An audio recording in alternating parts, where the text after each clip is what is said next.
Business plan template. Business plan template क्या है? हालांकि किसी भी बिजनेस प्लान का कोई फिक्स फॉर्मेट नहीं होता है और इसे रिक्वायरमेंट के अकॉर्डिंग अलग अलग तरीके से बनाया जाता है। नॉर्मली एक बिजनेस प्लान के कुछ पार्ट्स होते हैं। क्या पार्ट्स होते हैं जी? Executive summary. अब एग्जीक्यूटिव समरी किसी भी बिजनेस प्लान का पहला पार्ट होता है और इसके अंडर बिजनेस प्लान से रिलेटेड सभी इंपॉर्टेंट बातों को समरी के फॉर्म में लिखा जाता है, राइट किया जाता है। अब business nature, legal structure, product और services, target market, business model, management team, marketing plan, goals, financial projection, fund और लोन रिक्वायर्ड एक्सेट्रा, इन सब चीजों को प्रॉपर बताया जाता है। बाकी के बिजनेस प्लान का पूरा डिस्क्रिप्शन इस पार्ट में लिखा होता है। इसीलिए इसलिए पार्ट को सबसे लास्ट में बनाना बेहतर होता है। अब कंपनी और बिजनेस ओवरव्यू। बिजनेस प्लान के इस पार्ट में आपके जो भी बिजनेस हैं उससे रिलेटेड पूरी जानकारी को डिस्क्रिप्शन में लिखा जाता है। जैसे बिजनेस नेचर, आप क्या बेचेंगे, प्रोडक्ट और सर्विसेज डिस्क्रिप्शन, आपका टारगेट मार्केट क्या होता है, क्या होगा या क्या है, बिजनेस का लीगल स्ट्रक्चर यानी कि बिजनेस एकल, पार्टनरशिप या फिर कंपनी है, employees and management team, business place. इसके अलावा इस पार्ट में बिजनेस के प्रोडक्ट या फिर सर्विसेज से रिलेटेड सभी बातों को डिस्क्रिप्शन में लिखा जाता है। जैसे आपका प्रोडक्ट या सर्विसेज से कौन सी समस्या सुलझ रही है या ये लोगों को क्या काम आ रही है, और इसके अलावा आपका प्रोडक्ट या सर्विसेज दूसरों से कितना अलग है। अब जो लोग हैं वो जो आपके जो प्रोडक्ट्स हैं उनको क्यों खरीदें, आप अपने प्रोडक्ट को कैसे बनाएंगे और क्या वो तरीका सबसे बेहतर है। क्या आपने प्रोडक्ट और सर्विसेज का ट्रेडमार्क या फिर मैं ये कहूं कि पेटेंट जो है इन सब का रजिस्ट्रेशन करवा दिया है। प्रोडक्ट हो, सर्विसेज हो, इनके डिस्क्रिप्शन को अलग पार्ट में भी दिखाया जा सकता है।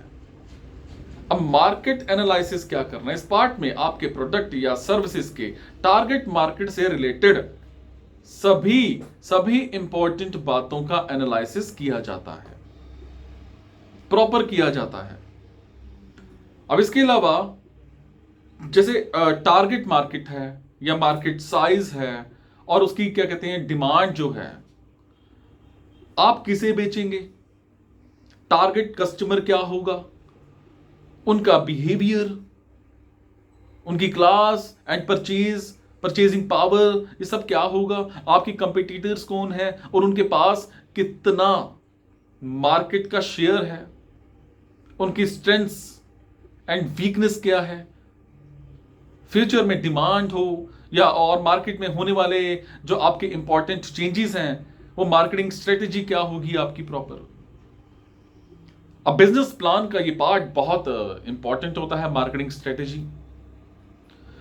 इस पार्ट में उन बातों का प्रॉपर, उन नीतियों का प्रॉपर एक्सप्लेनेशन होता है जो आप अपने प्रोडक्ट हो या फिर सर्विसेज हो उनको कस्टमर तक पहुंचाने और मार्केट प्रमोशन के लिए यूज में लाना चाहते हैं।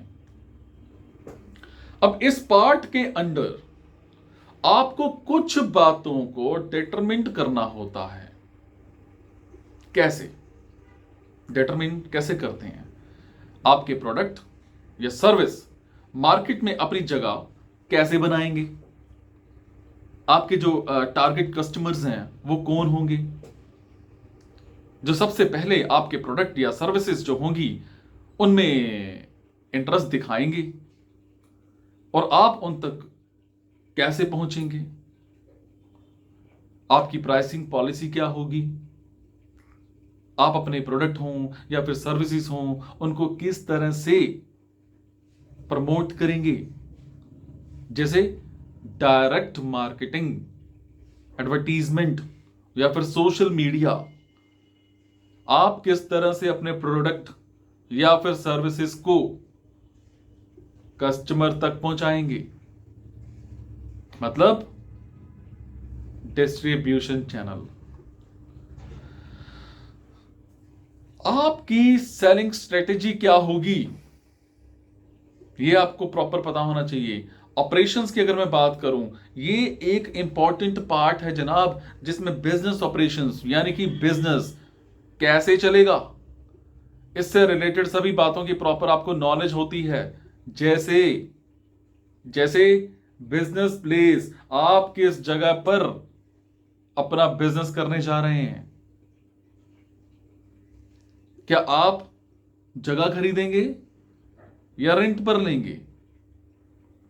मैं बात करूं अगर आपकी प्रोडक्शन फैसिलिटी की और सिस्टम की, आपके पास प्रोडक्शन फैसिलिटी किस तरह की होगी, किस टाइप की होगी, और क्या ये जरूरत के मुताबिक है, यह आपको पता होना चाहिए। अगर मैं बात करूं परचेज प्लान की, आप अपने इनपुट्स को किस तरह से खरीदेंगे, और क्या यह सबसे बेहतर तरीका है? बात करूं अगर प्रोडक्शन प्लान की, आप किस तरह से अपने प्रोडक्ट का प्रोडक्शन करेंगे? डिमांड के बेस पर या फिर एस्टिमेट्स के बेस पर किस तरह से करेंगे? Workforce structure and their rules, आपके एम्प्लॉयज के पोस्ट, काम का एरिया और उनकी रिस्पॉन्सिबिलिटीज। मैं बात करूं अगर सिस्टम्स एंड इंफॉर्मेशन टेक्नोलॉजी की, आपके बिजनेस का मेन आईटी सिस्टम किस तरह का होता है या फिर होगा। मैं बात करूं अगर स्टोर फैसिलिटी की, स्टोर फैसिलिटी में आप कितना स्टॉक रखेंगे और कहां पर रखेंगे। मैं बात करूं अगर फाइनेंशियल एनालिसिस के, फाइनेंशियल एनालिसिस किसी भी बिजनेस प्लान का सबसे इंपॉर्टेंट पार्ट होता है, क्योंकि ये पार्ट आपके बिजनेस की सारी बातों, सारी इंपॉर्टेंट बातों और प्रोजेक्शन को फिगर्स या नंबर्स में प्रेजेंट करता है। इसी पार्ट से बैंक या वेंचर फर्म को आपके बिजनेस के फाइनेंशियल सिचुएशन और इन्वेस्टमेंट की रिक्वायरमेंट का पता चलता है, जिसके बेस पर बैंक्स हों वो लोन देते हैं और वेंचर कैपिटल फर्म्स निवेश करते हैं। ये पार्ट मोस्टली कुछ बातों पर फोकस्ड होता है, जैसे नंबर 1, वो किन बातों पर फोकस होता है? आपको बिजनेस के लिए कितनी इन्वेस्टमेंट या फिर फंड की जरूरत होती है, इन चीजों पर फोकस होता है। और इसका यूज जो है वो कहां कहां पर करेंगे। आप इस इन्वेस्टमेंट को कैसे जुटाएंगे? Loan, venture funding, crowd funding, own capital. आप कितने साल के लिए लोन लेंगे, इसकी सिक्योरिटी क्या होती है, और इसका रीपेमेंट कैसे करेंगे। नंबर 4, आपके बिजनेस के रेवेन्यू या आपके बिजनेस के इनकम सोर्सेस क्या होंगे, जैसे मैं सेल्स लगा लो या अदर इनकम्स लगा लो। नंबर 5, आपके बिजनेस के एक्सपेंडिचर क्या होंगे, परचेजेस, इंटरेस्ट पेमेंट, रेंट।